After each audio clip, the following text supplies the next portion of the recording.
আমি ত্ৰিবেণী সংগমত এফালে গংগা ইফালে যমুনা য'ত হালধীয়া আৰু নীলা নদীৰ সংমিশ্ৰণ হৈছে গংগা নদী আৰু যমুনা নদীৰ মিশ্ৰণত আমাৰ ইয়াত ত্ৰিবেণী সংগমৰ সৃষ্টি হৈছে এয়া গংগা নদীৰ ওপৰত এয়া পুল আমাৰ ভক্তসকলে খোজকাঢ়ি গৈ আছে আগে আগে সকলো ভক্ত আছে আগত উৎপল দা এফালে চাই দিব এবাৰ জয়ন্ত দা এবাৰ চাই দিব বঢ়িয়া সকলোৱে ক'ব লাগে এবাৰ হৰ হৰ গংগে জয় শ্ৰীৰাম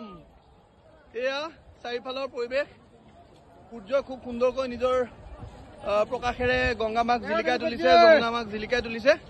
আমি আগবাঢ়ি গৈ আছো পুলৰ ওপৰে ওপৰে প্ৰায় 1 কিলোমিটাৰ ওচৰা ওচৰি দূৰত্বৰ এই পুলটো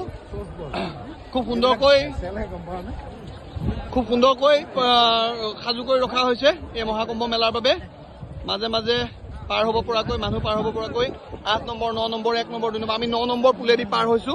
9 নম্বৰ পুলেদি পাৰ হৈ আমি 4 নম্বৰ সেক্টৰ পামগৈ তাৰ পৰা আমি 7 নম্বৰ সেক্টৰৰ ফাললৈ গতি কৰিম সেইফাললৈ আছে হনুমান মন্দিৰ আৰু তাৰ লগতে আমি মহাকুম্ভ মেলাৰ বাকী যিখিনি পৰৱৰ্তী অংশ সেই অংশলৈ আমি আগবাঢ়ি গৈ আছো